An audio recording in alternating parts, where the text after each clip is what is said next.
Merry Christmas, everyone. We are actually in this Advent season. Advent is a Latin word that basically connotes longing or waiting for an arrival. And of course, for us in the Christian tradition, we believe that Jesus was actually someone who came in the flesh, God in the flesh, to actually meet us, to come to, so that we might experience God in the flesh, as opposed to many of the different rumors about who God is, that we could actually see a live proof in Jesus who God is.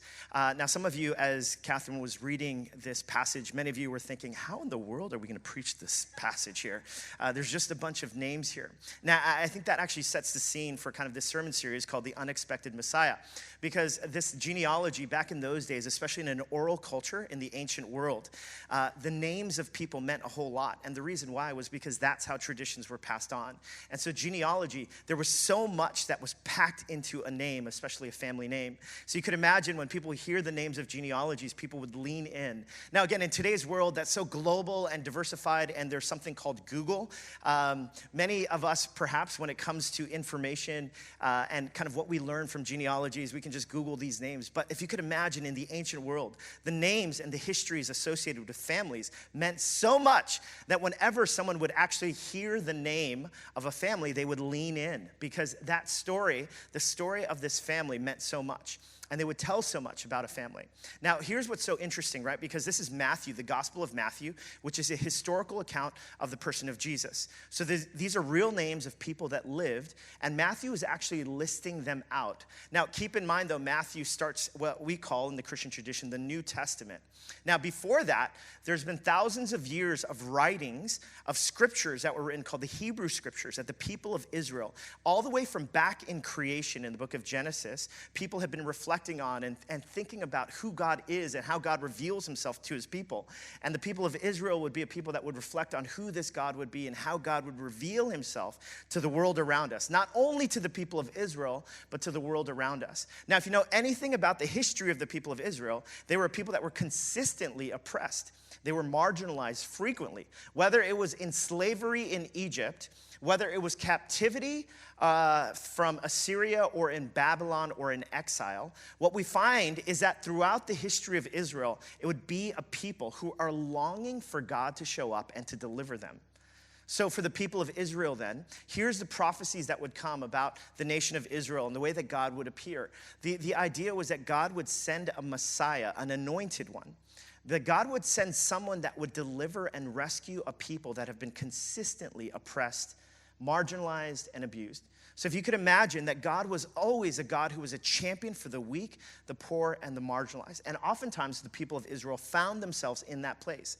Well, fast forward, there's been almost 400 years then since the last book of the Old Testament was written, the book of Malachi. There's almost been like these 400 years of, let's call it silence, where there's this longing that God would deliver them. During that time of 400 years, there's the rise and fall of different empires, and Rome would emerge, the Roman Empire would emerge as the world power in that moment. Okay, so now Rome is ruling everything, conquering. The people of Israel are basically this small little kind of vassal state that is marginalized. They're enslaved in some ways, they're oppressed in other ways. But in many, it's because Rome is the world power during that moment. So if you could imagine the psyche of the people of Israel, they know that their history is marked by consistently being marginalized, longing and hoping that God would come and reveal himself and that a Messiah would come, someone that would save them from their plight. From this moment of suffering, they've just been striving and yearning for God, and there's been years of silence. Now, check out how the Gospel of Matthew begins. Now, you'll notice these are going to be Greek words that are kind of written up here. However, I'm sure you can get a sense of some of these Greek words. Here are the words that are used. It's biblos. Can I hear you say biblos? What word does biblos sound like or look like? Bible. Yeah, biblos actually in Greek, biblos actually means book or record. So the book, and look, there's this word, geneseos. Everyone say geneseos. Geneseos, yeah, what word does geneseos sound like or look like to you? Anyone? Genesis, yeah. So it's like the book of Genesis, and then there's a name. And look at the name. It says Iesu Christou. Iesu, that's Jesus. And Christ was the Greek word for Messiah or the anointed one. So here's basically what Matthew's doing. I want you to get this sense then, right? Because there's this longing that's happening, right? Because the people of Israel, they're longing for a deliverer, for this Christ, this Messiah that's going to come. Yes, Christ is not Jesus' last name. Some people might think that, but no, it actually refers to the anointed one that the people of Israel have been longing for, that would deliver them finally. So the book of Genesis of Jesu Christu. Can you imagine if you're someone who, after 400 years of silence, you've been leaning in, longing for God to deliver his people, and you've been wondering, and the first words that are used are Biblos, the book of Genesis. Oh my goodness, something's about to go down. The book of Genesis, the book of new beginnings, the book of a new creation. Something is about to go down of Jesu Christu, of Jesus, who is the Messiah. So immediately the listener leans in, hears these words, and is thinking, wow, is this the moment where the collective longing from the ways that we've been oppressed, the ways that we've been marginalized, the ways that we've been longing for God to deliver us, to show up somehow, is this the moment that comes? And of course, then we get into the genealogy of Jesus, the story of the family, the lineage of the one who's going to deliver the people of Israel. All of our hopes, our longings, our dreams rest in this genealogy, in this person. Let's check out what his family is like. And look at what happens. It says, this is the genealogy of Jesus the Messiah, the son of David, the son of Abraham. Abraham and David are in many ways people, whether you're a Christian or you're not, you've probably heard those names before. And look at what it says, though. It goes on. It starts with Abraham was the father of Isaac, Isaac the father of Jacob, Jacob the father of Judah and his brothers, Judah the father of Perez and Zerah, whose mother was Tamar. Now, I underline that because there's something unique about what happens in this genealogy. Then it goes on, and it says Salmon, the father of Boaz, whose mother was Rahab. I underline that name as well. Boaz, the father of Obed, whose mother was Ruth, underlined again. David was the father of Solomon, whose mother had been Uriah's wife. Now, these four names of people that I underlined them for a very specific reason. You see, these names, first there's Tamar, then there's Ruth, then there's Rahab, and then there's Uriah's wife. Now, in many ways, this is an unexpected kind of way of looking at the family of Jesus. The unexpected, because remember, the story of a genealogy told so much about the story of someone. Now, here's two ways in which this genealogy, and specifically these four names, are entirely unexpected, especially for the ancient world. First, the four that are listed here are women. In the ancient Near East and in ancient cultures, and even today, women are often demeaned and oppressed. And what's interesting is back then, genealogies often didn't include the names of women. Why? Because it was seen through a man's line. And yet here, what's so unexpected is that in the story, now keep this in mind, people are leaning in, they're longing to hear what's the family history of this chosen one, this Messiah who's going to deliver us. And there's these four women that are prominent here in this story. In fact, Matthew goes out of his way to list them here. That's number one. The second is each of these women have some sort of tie to Gentile origins. So, and when I mean Gentile origins, I'm talking about non-Jewish origins. Now, in many ways today, ethnocentrism is very prominent. I know in the family that I came from, ethnocentrism, obviously the World Cup probably perpetuated. I'm just kidding. I'll go South Korea, by the way. We made it to the round of 16. Like ethnocentrism was a big part of the ancient culture. And so having your family be like a pure family line, especially ethnically, was super important back then. And so in genealogies, you would kind of see and trace the lines of someone who was part of the same ethnic group. And so what's interesting also about these four stories is it's a story of different women, whether it's from Canaanite origin or from Moabite origin, or Hittite. There are these different stories in which these women are not purely from the line of Israel. They're not Jewish. And so that's surprising as well because, again, here's what's happening, right? Matthew is presenting the best possible way to show you, hey, let me legitimize the story of the Messiah, so that you can believe that the way that God is going to deliver you, I want you to know that this is the stock. This is the story that Jesus comes from. And what's so unexpected is there's these women who also have these Gentile ties.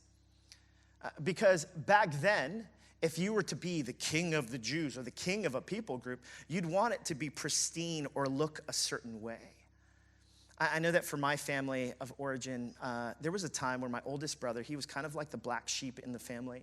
And I grew up in an immigrant family here in the States, and my dad was someone who put a lot of pressure on us to perform well in school. And if we didn't perform well in school, then we didn't bear kind of the Hyun family name well. My oldest brother, he was someone that kind of rebelled against that, missed a lot of school because in many ways it just wasn't that important to him. Meanwhile, I was the youngest, so I was dutiful. But I had a twin brother as well, the three of us. There was a time in our family's history when, as adults, my dad actually disowned my oldest brother. He would later disown me at times later as well. If you've heard some of my family history, we're all good now, by the way. Everyone, usually when they hear about my story, they want to know, like, hey, is everything okay now with your family? Yes, everything's great now, or as good as it can be. But back then, I remember this was during a time when my oldest brother didn't go to college, which was like a big no-no for our family that valued education so much. And so I noticed that when my dad would be, he'd be presenting or telling other people about the family, he would often talk about how he had 3 boys, and he wouldn't mention my oldest brother. And he would rave about these 3 boys. And I just remember being so confused by it. Like, wait a minute, like you're totally erasing my oldest brother's kind of story, his own family from the record books. And I realize now, looking back, of course, and especially in East Asian cultures, so much of it is based on the public image of who people are. And so in private, we can have a very different reality than what's demonstrated in public.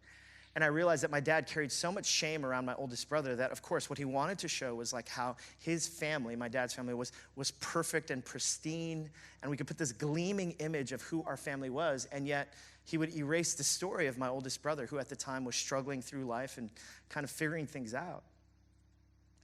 I mean, while I might say, like, oh, you see that public-private dynamic, it's really relegated to East Asian cultures. The reality is, I've seen that as we've worked with the family histories of people from all over the world, especially in a cosmopolitan city like New York. There's so many cultures that also wrestle with that idea of shame. And when it comes down to actually putting our best foot forward, especially when it comes to our families of origin, we want everyone to know the best parts of our family, don't we? And you would expect, even in this story, especially as Matthew's trying to make the case for, hey, this is what the Messiah is like, you would expect that this is what Matthew tries to do, but it's so unexpected. You see, Matthew's putting forward this story that isn't necessarily in that time and era a convincing way to say this is who Jesus is. Instead, it's wholly unexpected, but it's not only unexpected, it's also the imperfect family of Jesus. Now, why is it imperfect? What's really interesting, not only about these 4 women, but also the story that's replete throughout every single name in the story of people throughout scriptures. There's this belief somehow, especially in church settings, that the way that that God is only pleased with you if you're a good person, if you're dutiful, if you've done all the right things. And here is what's so stunning about these stories of these 4 women. But it's also the story of all of these different people throughout the scriptures. The story of Tamar is in many ways a scandalous story, and I'll just go over it really quickly. Tamar was someone who was married to Judah's first son. And Judah's first son, ends up committing a heinous sin and ends up dying as a result of it. So Tamar is Judah's daughter-in-law. Now, in that kind of custom, what happened was she was to continue the oldest brother's line by marrying the next son. So the second son, and this is all found in Genesis 38, the next son, Tamar actually marries him. This man is also incredibly unscrupulous, and that man dies as well. So now Tamar is about to, kind of the just thing to do was for Tamar to marry the third son. However, Judah starts to believe that, oh, no, you're not going to marry my third son. Because, see, the common denominator with all that's happened with my first son and my second son is you. So what ends up happening is that he says to Tamar, with no intention of giving Tamar to his youngest, he basically says, no, you're going to be relegated. You know what, let's wait till he gets of age, with no intention to have her married.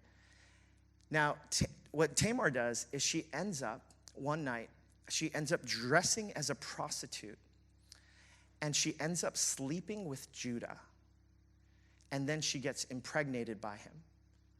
And now, all of a sudden, Tamar, later, it's revealed that Tamar is pregnant. Judah is up in arms. This daughter-in-law, how dare you do this?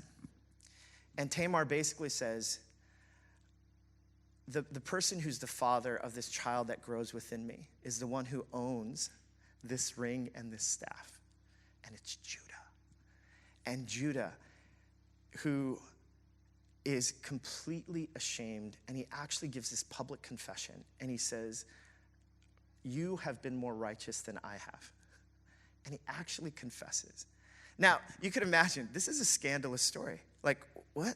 Like, the story of Tamar, when someone heard this story, it's immediately like, that's kind of it's a risque story. It's a story of family betrayal. It's a story of shame and honor. It's a story of the subjugation of women.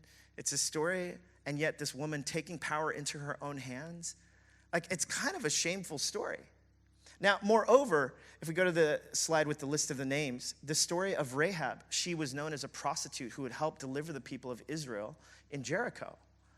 So Rahab is this prostitute. There's a story of Ruth, who's a Moabite, who's this foreigner, who loves and is devoted in this incredible way to Boaz and to Naomi. And then there's the mention of someone who is Uriah's wife, who we would later know, and if you're someone who's not familiar with the biblical text, Uriah's wife, her name is Bathsheba. Now, why is Bathsheba's name not used here? Instead, it says the wife of Uriah. Why? Because King David, one of the most venerated people in the story of Israel, of all the names to list there, it's mentioned that he also committed adultery with the wife of Uriah. It's almost like his imperfection, David's imperfection, Bathsheba's vulnerability is emphasized to plaster in this genealogy for the whole world to see. Now that is absolutely stunning. Because like I said, most of us, when it comes to the ways that we portray our family or the family history or the loyalties that we have to our family, we want to present the best possible sides. We want to present everything to be pristine and to look neat and to legitimize us as being who we are, at least to honor the family. And yet here in the genealogy of Jesus, they're so unexpected. It's these Gentile women. Moreover, it's these stories of scandal and adultery and of brokenness and imperfection. And the question is, why? Why in the story of Jesus, in this Biblos Genesios Iesu Christou, why would these scandalous stories be embedded in the genealogy? Why? It's because we're all welcome in the family of Jesus. We're all welcome in the family of Jesus.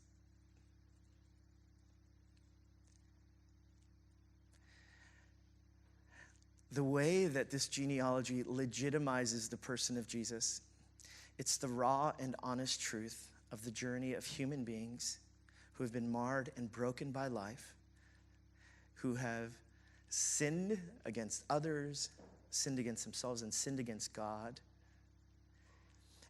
And the most explosive way, this book of new beginnings, is a way of demonstrating the heart of who God is. That the heart of God and the family of God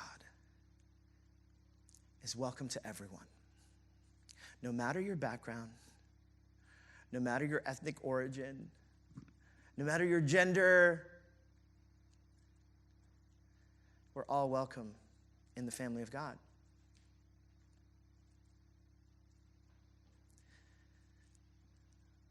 You know, I think there's this way that, and even if you've been a Christian for a while or if you've come from a religious background, there's a way that when we think about religion and especially about God, we think of there being these tiers of how God sees us, you know? Like, oh, this person grew up going to church.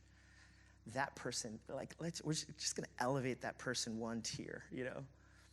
Or, you know, this person, yeah, that person really goes to church every single Sunday and has done so since the age of 5. That person, let's just elevate that person a little bit more. You know what? This person comes from a family background, just like so stately and honorable. Like, yes, God can use those people. I mean, don't we do this sometimes? And whether we do it consciously, some of us do it subconsciously. When we perceive other people and we think about the stories of other people, like, oh my goodness, God can only use a certain type of person. This person just like doesn't know anything about the Bible? No, I can't use someone like that. This person came from like a poorer background? No, that doesn't belong here. I mean, this is what we think about who God is. We think that God has these tiers of who he favors and who he doesn't. We think that God somehow, that this is what he does. He examines each of us. This person isn't pretty enough. This person isn't smart enough. You know who God can really use? It's the person that went to an Ivy League school and works in finance. That's who God can use. And what's interesting is that some of us are like, no, that's who God can't use. I mean, there's all these different ways that we think of God as a God who's ranking other people. And what's so explosive and so beautiful about this family of Jesus, it's a way of saying all are welcome to the family of Jesus. That no matter where you've come from, no matter what your background, no matter your age, no matter how much you've been living a clean life up until this point, that if you're willing to say, yes, I want to be part of this family, guess what? You are welcome here. It's one of the most beautifully inclusive messages that the world has ever known. Because again, most religions will tell you this is what you need to do. You need to give this certain amount of money. You need to be this kind of amount of like dressed up and pristine. And yet in the story of God, and this is the message of the Christian gospel, the message of the Christian good news is this, is that Jesus has come into the world to show you that your place before God is not based on your performance, your background, how great you are. It's based solely on the grace and the love of God. And when each one of us can actually, all it takes is not for you to pay more tithes, to do more. It'd be great if you did that. But no, it's not based on any of that. You know what it's based on? It's based on grace. God's love for you that he would demonstrate for you. That despite whatever station in life, despite all the stories that you've told yourself about how you're not good enough, you're not smart enough, you're not beautiful enough, you're not strong enough. What the Christian good news does is it silences all those messages. And it says you are welcome to the family because it's not based on your performance. It's based on the pure beauty and love of God. And all are welcome to this family. And that's why the Christian church can be this incredible display of the wonder of God's love in all of its richness and diversity. What's amazing is that, again, there's all these ways we tell ourselves that we're not good enough, that we like before God, and yet God says, no. All are welcome here. All the stories perhaps that you tell yourself about how God doesn't approve of you, doesn't love you, well, guess what? Welcome to the family. Because none of us on our own merit have what it takes. Instead, all of us, with all of our imperfections, all of our messed up family histories, all of the ways that we don't measure up, when we put our trust in Jesus, and this is why he came to live and die on our behalf. Why would God do that? to show us this word grace, the love of God that welcomes all of us, so that all of us are welcome in the family of God.